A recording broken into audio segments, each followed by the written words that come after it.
बक्षीस सांगते मी तुम्हाला. आटा चक्की आहे, एअर कूलर आहे. बघा कोणाला एखादी वस्तू घरी घेऊन जायची तर हा एक मस्त संधी आहे तुमच्यासाठी. मॅडम कुठं काय फिरायला चाललाय काय? चला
कोण लाईनवर होतं तळात जाऊ का मळ्यात जाऊ असं खूप होतं. या इकडे सरका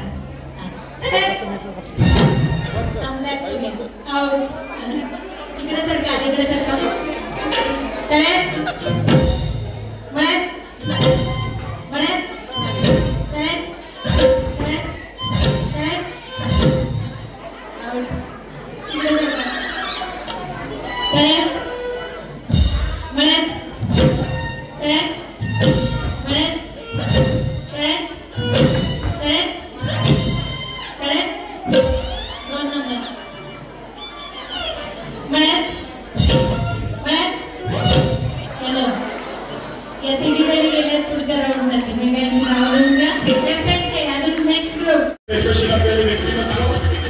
सुदर्शना सूर्यवंशी आणि गौरी साळुंखे.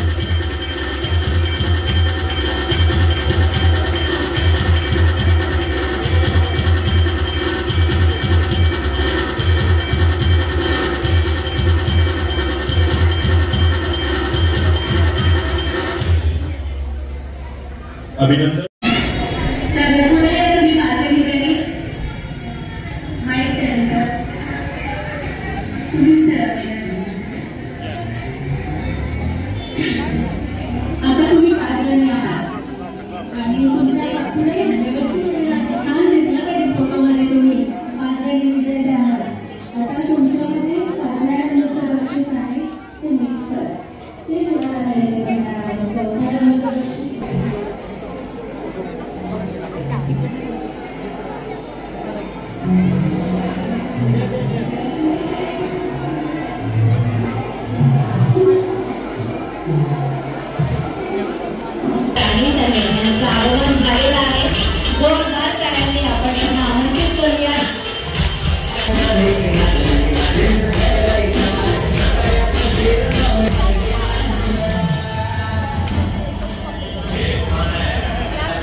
मित्रांनो वहिनी साहेब आवर्जून आपल्या सर्वांच्या मध्ये उपस्थित आहेत.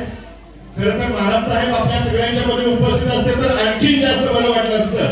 मात्र त्यांची कमतरता वहिनी साहेबांनी भरून काढलेली आहे आणि वहिनी साहेबांचं आजच्या या कार्यक्रमाच्या निमित्तानं तुम्ही जरा उभं राहून आपल्या या सातारच्या गादीला वंदन करूयात, नमन करूयात, त्यांचं खूप सारं अभिषेचिंतन करूयात.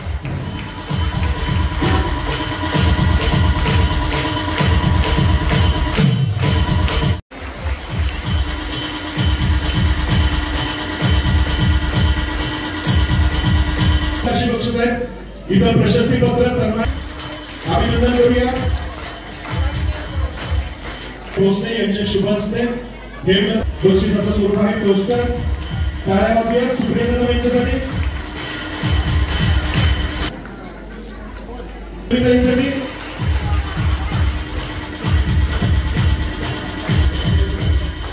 यानंतर टाळ्या विसरलाय छाया रावण. टाळ्या वाजवूयात या सर्वच. सुजाता घाणे.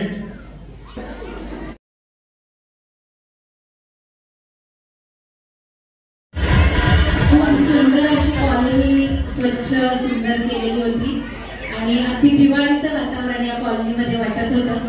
तर जोरदार टाळ्या झाल्या पाहिजेत. अशा स्पर्धा होतात म्हणून आपल्याला अधिक उत्साह येतो आणि छान गोष्टी करायची संधी. आपल्या कार्यक्रमाची खरं शोभा वाढवलेली ज्यांनी आहे ते एक असं अद्वितीय व्यक्तिमत्व म्हणजे आपल्या राणी साहेब. आपल्या कार्यक्रमासाठी उपस्थित झाले सर्वप्रथम जय सोशल फाउंडेशन आणि संपूर्ण शाहूनगरवासीयांतर्फे राणी साहेबांचं सहर्ष स्वागत. खरं सर्वांना माहितीच आहे आपण महाराज साहेबांचा वाढदिवस विविध सामाजिक उपक्रमातून साजरा करतो आणि महाराज साहेबांना आपण वेगवेगळ्या शुभेच्छा देत असतो. आज आपण विविध स्पर्धा घेतलेल्या आहेत आणि 2 फेब्रुवारी ते 23 फेब्रुवारी 3 सप्ताहामध्ये आपण दररोज वेगवेगळ्या स्पर्धा घेतलेल्या आहेत आणि या सामाजिक उपक्रमातून आपण महाराज साहेबांना वाढदिवसाच्या शुभेच्छा देतो. आज या कार्यक्रमासाठी राणी साहेब इथे उपस्थित राहिलेले आहेत त्याबद्दल राणी साहेबांचं अगदी मनापासून आभार मानते. खरोखर त्यांचे तुम्ही आल्यामुळे आमच्या कार्यक्रमाची शोभा वाढली. धन्यवाद. सर्वांना समोर मला किती स्टेजवर आले बोलायला मला जास्त असं म्हणू शकत आवडत नाही तसं नाही पण थोडंसं उदयनराजेंसारखं मला सवय नाही की कधी पण उभं राहून बोलायची. पण इतकं मला बोलायचं होतं की खूप खूप धन्यवाद. तुम्ही नेहमी महाराजसाठी शुभेच्छा देतात आणि प्यार इतना करते हो. उसकी वजह से आप सबका प्यार लेने मैं यहाँ पे आती हूँ और बोलने की जगह आपको मालूम होना चाहिए कि उदयनराजे में आपने उदयनराजे को बुलाया लेकिन मैं होम मिनिस्टर का कार्यक्रम था ना तो पंकजी मला सांगितलं की मी हे कार्यक्रम करणार आहे आणि माझ्या तर मी शाहूबाला मंदिरला जिजाऊ माताचं एक पात्र नाट्य ठेवलं होतं.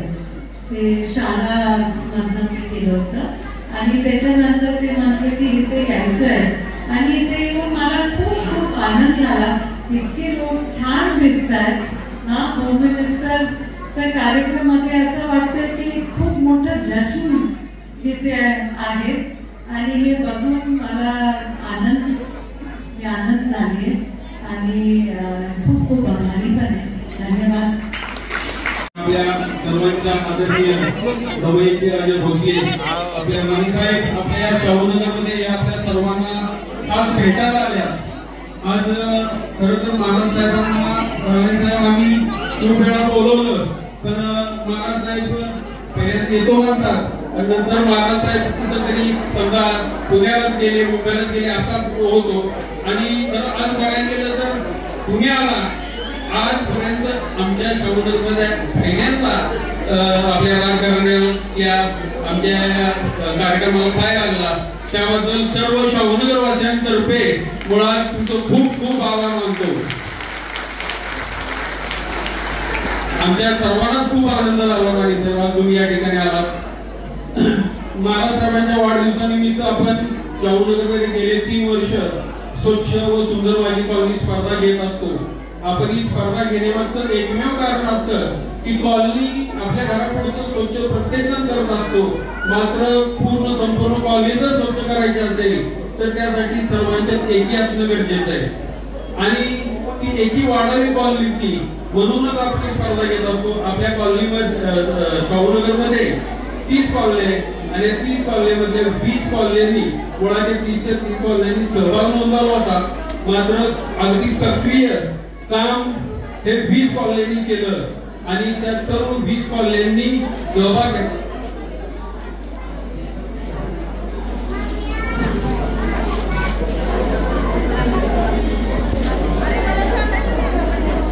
कॉलनी अगदी सक्रिय सहभाग घेतला होता.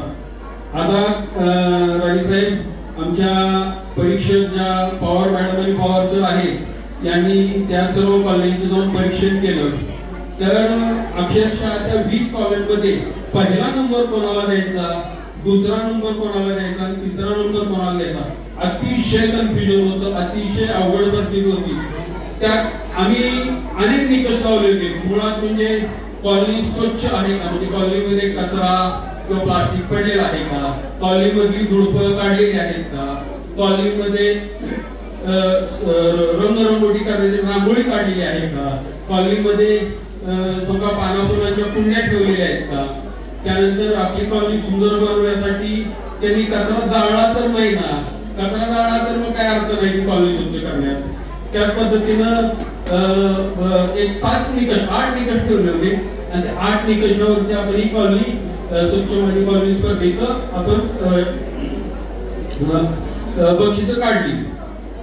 तर हे बक्षिसं काढताना अक्षरशः आमच्या टीम मध्ये भांडणं झाली, सकाळी भांडणं, याचाच पहिला नाही ह्यालाच पहिला, परंतु थांबा म्हणलं, भांडू नका. आपण प्रत्यक्षात तुम्हाला डोळ्याने चांगलं दिसणं मान्य आहे, पण सर्वात जास्त एकी कोणत्या कॉलनीमध्ये होती त्या कॉलनीला पहिलं बक्षीस गेलं पाहिजे. स्वच्छ तर आहे, कुंड्या पण होत्या, रांगोळ्या पण काढल्या होत्या, परंतु सर्वात जास्त कुठल्या कॉलनीमध्ये एकी दिसली, वेगळं काही केलं होतं का, तर त्यामध्ये आमची जी रेणुका दर्शन कॉलनी आहे त्या कॉलनीमध्ये सर्वात जास्त एकी दिसली. त्याबद्दल सर्वांनी आपण अगदी टाळ्या वाजवून त्यांचं अभिनंदन करण्यात. त्यानंतर तिथल्या महिलांनी एक रंगाच्या साड्या सुद्धा घातल्या होत्या आणि चालत जात पुढं आपण जे संदेश देत आहोत ते सर्व संदेश वाचून दाखवत होते. तर तो त्या कॉलनीचा पहिला नंबर येण्याचं मूळ कारण आहे. आणि त्यानंतर मात्र 2 नंबर कोणाला द्यायचा, तर 2 नंबर मध्ये मात्र फार कन्फ्युजन होतं. त्यामुळं 2 नंबरचं बक्षीस जे होतं ते 10,007 रुपये, हे आपण राणी साहेब 4 कॉलन्यांना 10,007 रुपये बक्षीस दिले. 4 कॉलन्यांना 10,007 रुपये बक्षीस देण्याचे एकमेव कारण की त्या कॉलन्यांमध्ये कोणताही तिसरा नंबर काढण्यासारखा फरक नव्हते. त्या तिन्ही कॉलनी होत्या. दुसरी गोष्ट, सर्वात महत्वाची गोष्ट म्हणजे मी राहतो हिलटॉप बी कॉलनीमध्ये, पण आमच्या कॉलनीला नंबर द्यायचा का नाही याच्यावर माझं आणि माझ्या बायकोचं भांडण झालं. का झालं तर मी म्हटलं आपणच स्पर्धा भरवतोय आणि आपण आपल्या घरात कशी बक्षीस देऊ शकतो. तर बायको काय म्हटली माहितीये का, दरवर्षी आपण मी सुद्धा रांगोळी काढते आणि मला त्या रांगोळी स्पर्धेत भाग घेऊ वाटत नाही कारण तुम्ही मला कधी नंबर देत नाही. तुझं एकदम बरोबर आहे म्हटलं. जर आपल्या फाउंडेशनच्याच माणसानं बक्षीस नाही दिलं तर म्हटलं फाउंडेशनची टीम सगळी गळून जाईल. त्यामुळं आमच्या कॉलनीला 2 नंबरचं बक्षीस देणं गरजेचं होतं, परंतु फक्त माझ्याच कॉलनीला 2 नंबरचं बक्षीस दिलंय आणि मी ते 10,000 रुपये माझ्याच घरी घेऊन गेले असं वाटू नये म्हणून अजून 3 चांगल्या कॉलन्यांना आपण बक्षीस दिली होती 2 नंबरची. आणि त्यानंतर राहिलेल्या चांगल्या 5 कॉलन्यांना 3 नंबरची 5 बक्षीस दिलेली आहे. आणि राहिलेल्या 10 कॉलन्यांना पूर्ण फुलाची पाकळी म्हणून उत्तेजनार्थ 5,000 रुपये बक्षीस दिलेले आहे. तर आता या कॉलन्या स्वच्छ व्हाव्यात, सर्वांच्या तेजी वाढावी हा फक्त या कॉलनीमध्ये स्पर्धेमागचा उद्देश होता. आणि माननीय श्रीमंत छत्रपती उदयनराजेंच्या वाढदिवसानिमित्त नेहमी दररोज आपण स्पर्धा घेत असतो. त्याचं कारणच असं आहे की महाराज जिथं आहे तिथं सगळी जनता एक ओढते. त्यामुळे इथून पुढच्या वर्षी मला वाटतंय प्रत्येक कॉलनीचा असा सक्रिय सहभाग पाहिजे की मी त्याच्यानंतर स्पर्धा भरवली नाही पाहिजे.